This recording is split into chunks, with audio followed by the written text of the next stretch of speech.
بسم اللہ الرحمن الرحیم۔ الصلاۃ والسلام علیکہ یا رسول اللہ وعلیٰ آلک و صحابک یا حبیب اللہ۔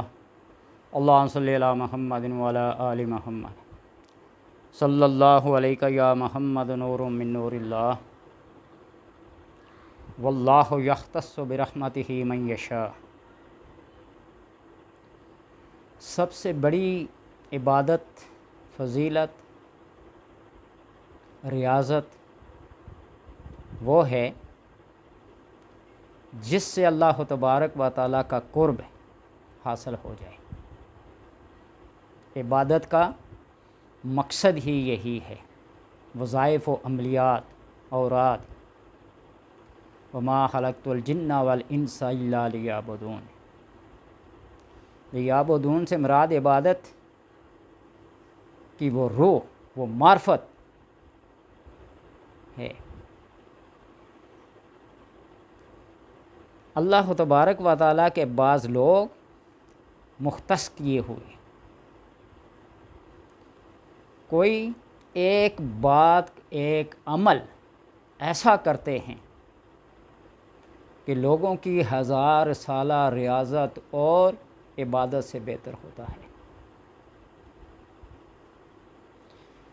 بغداد کی جو جامع مسجد تھی، وہاں کا متولی جو ہوتا تھا، بادشاہی وقت بھی اس کا مقروض ہوتا تھا۔ ایک آدمی کو یہ دیکھ کر اسے حسد ہوا یا رشک ہوا، جو بھی ہوا، کہ موجودہ متولی کے بعد میں اس کی جگہ لینا چاہتا ہوں، تو اس نے مسلسل 25 سال تک مسجد کی خدمت کی، عبادت کی، ریاضت کی، اور جوں جوں اس کی عبادت اور ریاضت بڑھتی گئی، لوگوں نے سلام کرنا بھی چھوڑ دیا۔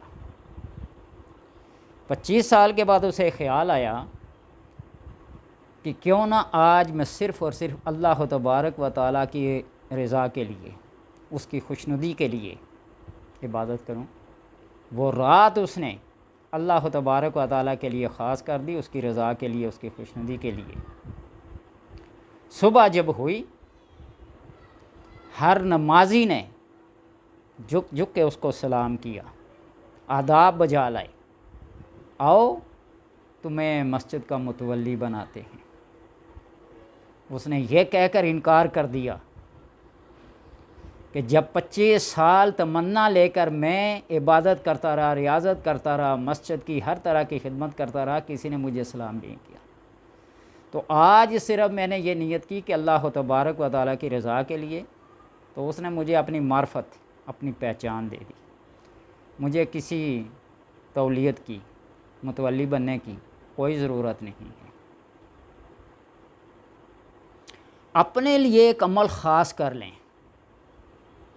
جو رب کے قرب کا باعث بنے۔ رب تمہیں وہ کہے انت عبدی، تو میرا بندہ ہے، اور بندہ کہے انت ربی، تو میرا رب ہے، تب یہ تعلق جڑتا ہے۔ ہر وہ نماز جس کے بعد نوافل پڑھے جاتے ہیں، ظہر کی ہو گئی، مغرب کی ہو گئی، عشاء کی ہو گئی، 5 نمازوں میں یہی 3 نمازیں ہیں جن کے بعد نوافل پڑھے جاتے ہیں۔ فجر اور عصر کے بعد مغرب تک یا سورج کے طلوع ہونے تک، اشراق کی نماز تک کوئی نفل نہیں پڑھے جاتے۔ آپ اللہ کی رضا کے لیے مصلی بچھا لیں، یہ 2 نفل، 4 نفل، 10 نفل، 20 نفل میں اللہ کی رضا کے لیے پڑھتا ہوں، اور کم سے کم ہو 2 رکعت نفل برضا الہی، حصول الہی کے لیے کافی ہے۔ آپ اس عمل کو جاری رکھیں، تھوڑا ہو اور ہمیشہ ہو، تو دیکھیے پھر رب کا قرب کیسے حاصل ہوتا ہے۔ اللہ اپنے خاص بندوں کے ساتھ کیسے مہربانی سے پیش آتا ہے۔ وہ تو ویسے ہی رحمان رحیم ہے، مہربان ہے، کریم ہے، اس کو کوئی کہے نہ کہے، وہ اپنی ذات و صفات میں اعلیٰ و عرفہ ہے۔ یہ 2 نفل مختص کر لیں، اور اگر تہجد کے وقت میں ہوں ایک تو تہجد بھی ادا ہو جائے گی، اور تہجد کی وہ لاڈلی نماز ہے، وہ محبوب، وہ پسندیدہ اللہ تبارک و تعالیٰ کی عبادت ہے کہ اس کا ثانی فرض نمازوں کے بعد کوئی نہیں۔ حضرت بایزید بستامی رحمۃ اللہ تعالیٰ سے کسی نے پوچھا کہ آپ نے اخلاق اور اخلاص کی تعلیم کہاں سے پائی، کس سے سکھائی؟ تو آپ نے فرمایا کہ اخلاق جو ہیں اچھی صفات قرآن اور حدیث سے سیکھی ہیں، پڑھی ہیں، اور جو اخلاص ہے وہ میں نے ایک نائی سے، باربر سے، بال کاٹنے والے سے سیکھا ہے۔ ایک دفعہ یوں ایسے ہوا کہ ایک بوڑھے باپ نے اپنے بیٹے کو ایک درس میں حصول علم کے لیے، دین کے لیے داخل کروایا، حافظ قرآن بنانے کے لیے۔ کافی دور تھا وہ درس ان کے گھر سے، یہ سمجھے کہ پورا دن لگتا تھا آنے جانے میں۔ وہ لے کے گیا اپنے بیٹے کو اور کہا کہ بیٹا اب روز روز کا آنا جانا مجھ سے ہوگا نہیں، تو لہٰذا اب گھر تب ہی آنا جب تو حافظ قرآن بن جائے گا۔ پڑھائی میں لگ گیا۔ طالب علموں کے ویسے بھی حالات ہیں، اللہ والے ہوتے ہیں، مل گیا تو کھا لیا، کوئی ٹکڑا خشک ادھر سے لیا، کوئی سڑا جڑا ادھر سے لیا، کھا کے پیٹ بھر لیا، پانی لے لیا، یا کسی نے ختم قرآن پہ بلا لیا، پیٹ بھر کے روٹی مل گئی تو مل گئی۔ یہ اس دور کی بات کر رہا ہوں جب میں تھا، آج تو ہر طرف فراوانی ہے نا۔ وہ دور بایزید بستامی کا کتنا غربت اور افلاس کا ہوا ہوگا۔ تو بہرحال اس طالب علم کے بال بڑھ گئے، آیا نائی کی دکان پہ راشتہ، اور ایک علاقے کا، محلے کا، گاؤں کا بڑا لینڈ لارڈ کہہ لیں، چودھری کہہ لیں، نمبردار کہہ رہے ہیں، ورلڈ سٹیٹس والا، وہ بال کٹوا رہا تھا۔ یہ طالب علم آ کے راستے دروازے میں کھڑا ہو گیا، تو نائی نے پوچھا بیٹے کیا بات ہے؟ تو اس طالب علم نے کہا کیا آپ میرے بال اللہ کی رضا کی خاطر اللہ کے واسطے کاٹ دیں گے؟ میرے پاس پیسے نہیں ہیں۔ یہ سننا تھا کہ نائی نے اس چودھری سے، اس نمبردار سے، ان لینڈ لارڈ سے کہا اٹھو،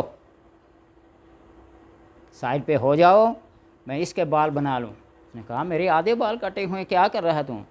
تو نائی نے کیا کہا، تم نے سنا نہیں کہ اس نے کیا کہا کہ میرے بال اللہ کی رضا کی خاطر، اللہ کے واسطے بنا دو، اٹھو کنارے ہو۔ وہ بھی کوئی سمجھدار تھا، اللہ کا نام سن کر کس کا دل نہیں پسیتا، کس کے دل پہ رکھ نظر تاری نہیں ہوتی، اٹھ گیا۔ جب یہ طالب علم کرسی پہ بیٹھا تو اس نائی نے پہلے وضو کیا، کینچی اٹھائی، کنگھی اٹھائی، استرا اٹھایا، درود پڑھا، کلمہ پڑھا، جو قرآنی آیات اسے یاد تھی پڑھتا گیا۔ یہ بال کاٹ کے فارغ ہوا نا، آنکھوں سے آنسوؤں کی لڑیاں اور جڑیاں لگی ہوئی تھیں کہ آج زندگی میں کوئی پہلا گاہک میرے پاس ایسا آیا ہے جس نے مجھے وہ اجرت دی ہے، وہ قیمت دی ہے، وہ رقم دی ہے جو علاقے کے بڑے بڑے امیر زادے نہیں دے سکتے۔ اور بال کاٹنے کے بعد اسے کہا کہ اب اس کی قیمت ادا کرنی پڑے گی۔ تو اس طالب علم نے کہا کہ چاچا جی، بابا جی، میں نے پہلے آپ سے کہا تھا کہ میرے پاس پیسے نہیں ہیں، میں کہاں سے دوں؟ تو اس بزرگ نے کہا، نائی کہنا توہین ہے، اس بزرگ نے کہا، اس مخلص نے کہا کہ قیمت تیری یہ ہوگی کہ جب بھی بال کٹوانے ہوں گے میرے پاس آئے گا اور آ کے یہی جملہ کہے گا کہ میرے بال بنا دے رب کے واسطے، اللہ کے واسطے، اس کی رضا کے لیے، اس کی خوشنودی کے لیے۔ میں تمہیں زندگی بھر دعائیں دیتا رہوں گا جب تم میری دکان پہ آؤ گے اور مجھے یہ کہو گے۔ یہ ہے اخلاص، رب کا نام سن کر سب کچھ لٹا دینا۔ آج کتنے لوگ ہمارے آس پاس، پڑوس میں، محلے میں، گاؤں میں، بلکہ پورے ملک میں خط غربت سے نیچے جا رہے ہیں، جن بیچاروں کے پاس ایک وقت کا 2 وقت کا کھانا بھی نہیں۔ اور ہمارے حکمران ایک صابن کی ٹکیا دے کر، وہ بھی سیلفی لینے کے بغیر نہیں دیتے، وہ 10 کلو والا توڑا آٹے کا آج 5 کلو پہ آ گیا ہے، وہ دیں گے، فوٹو بنوائیں گے، تشہیر کریں گے اپنی۔ اور اگر شک ہو اس بات کے، پورے پنجاب کے اندر دیکھ لو کس کے اشتہار زیادہ لگے ہوئے ہیں۔ حتیٰ کہ جو ڈسٹ بینیں رکھی ہوئی ہیں روڈ کے اوپر گند ڈالنے کے لیے، اس کے اوپر بھی کسی کے فوٹو اور اشتہار لگے ہوئے ہیں۔ یہ کام تو خفیہ طریقے سے بھی کیا جا سکتا ہے خدمت خلق کا۔ کہاں کہاں حضرت عمر رضی اللہ تعالیٰ عنہ کی مثالیں دیں۔ وہ عمر جس کے اوپر آج لوگ طنز کرتے ہیں، اعتراض کرتے ہیں، بونگتے ہیں۔ وہ نبی کا مانگا ہوا بندہ، مراد رسول، تو گشت گلیوں میں، کوچوں میں، جہاں بھی کسی کے چیخنے چلانے کی آواز آتی، دروازے پہ دستک دے کے پوچھتے کیا مسئلہ ہے۔ یہ صرف تاریخی کہانیاں ہی رہ گئی ہیں، عمل کہیں بھی نہیں ہوتا۔ کوئی ایک بندہ ثابت کر دو اس پاکستان میں جو میری یادداشت ہے، بہت سارے ہوں گے خفیہ، لیکن عیدی صاحب تھے، جو بھی مسلک تھا، جو بھی مذہب تھا، جو بھی مشرب تھا، یا وہ ڈاکٹر امجد ثاقب صاحب ہیں اخوت والے، کہاں سے شروع کیا تھا اور کہاں اربوں کے حساب سے لوگوں کے پاس ان کے پیسے ہیں۔ تو ایسے لوگ اللہ کی نظر میں کامیاب ہوتے ہیں اور اللہ کے مقرب ہوتے ہیں۔ تو لہذا اللہ کا قرب حاصل کرنا چاہیے، یہ عمل کر لو۔ اللہ یجتبی الیہ من یشاء، اللہ پھر چن لیتا ہے، اللہ خاص کر لیتا ہے اپنے بندوں میں سے جسے چاہتا ہے اپنی طرف متوجہ کرنے کے لیے، اس کے اوپر اپنی رحمتیں نازل کرنے کے لیے اس کو خاص کر لیتا ہے۔ تو آپ 2 نفل اللہ کی رضا کی خاطر، کسی بڑی نسبت والے کی خاطر، ختم الرسل کی نسبت سے 2 نفل پڑھ لیں، پینتن پاک کی ایصال ثواب کے لیے 2 نفل پڑھ لیں، رب کی رضا کے لیے 2 نفل میں تہجد کے وقت، یا وہ نمازیں جن کے بعد نوافل پڑھے جاتے ہیں۔ اور پھر یہ کبھی نہ سوچیں کہ میں یہ کر رہا ہوں، اس کا صلہ مجھے کیا ملے گا، اس کا اجر مجھے کیا ملے گا۔ یہ نہیں ہو کہ ابھی وضو کر کے پہلا سجدہ کیا نہیں تو آپ صلے کے اور اجر کے منتظر رہیں کہ ابھی سر اٹھاؤں گا۔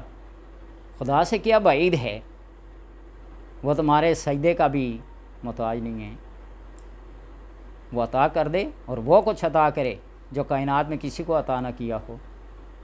اللہ تبارک و تعالیٰ سے دعا ہے، یہ جو ٹوٹی پھوٹی میری باتیں ہیں، کوئی دکھاوے کے لیے نہیں، کوئی شو مارنے کے لیے نہیں، کہتا ہوں کہ کسی ایک کے کان میں یہ بات پڑ جائے اس دور میں، جس دور میں آپ صلی اللہ علیہ وسلم نے فرمایا کہ اپنا دامن بچانا بڑا مشکل ہوگا، کامیاب ہوگا وہ بندہ جو اپنی بھیڑ بکریوں کے ریوڑ کو لے کر پہاڑ کی چوٹی پہ چلا جائے گا اور اسے پیچھے شہر والوں کی، گاؤں والوں کی خبر نہیں ہوگی کہ کیا کر رہے ہیں کیا نہیں۔ وہ دور آج شروع ہو گیا ہے، ہر طرف دجالی فتنے کا دور دورہ ہے، ہر بندہ حدیث بیان کر رہا ہے، ہر بندہ پھر اس پہ تنقید کر رہا ہے، اس کی توڑ سوچ رہا ہے۔ محترم، ادھر بھی حدیث ہے، ادھر بھی حدیث ہے۔ میں اکثر یہ کہتا ہوں نا کہ حدیث کو وہ حدیث کا مقام دو قرآن کو وہ قرآن کا مقام دو، بغیر کسی کے پر طنز کیے، اعتراض کیے۔ ادھر سے بھی حدیث پیش ہو رہی ہے، ادھر سے بھی حدیث پیش کر رہا ہے، اس حدیث کے اندر یہ سکم ہے، یہ نقص ہے، اس کے راوی پہ، اس کے متن پہ، اس کی درایت پہ، اس کی روایت پہ۔ یہ باتیں بالائے طاق رکھ کے نا، بس جس نبی کا کلمہ پڑھا ہے اس کو اپنے دل میں بسا لو، اور جس رب نے تمہیں پیدا کیا ہے بس اس کو اپنا خالق اور مالک مانو۔ ورنہ وہ بچھو والی بات ہے کہ جس کی دم پہ ہاتھ رکھو گے وہی سردار ہے، وہی بادشاہ ہے۔ آج جس کو چھیڑو گے وہی ڈاکٹر، وہی حکیم، وہی طبیب، وہی مفسر، وہی محدث، وہی فقیہ، سب کچھ سوشل میڈیا نے لے لیا ہے۔ اللہ تبارک و تعالیٰ سمجھنے کی، عمل کی توفیق عطا فرمائے۔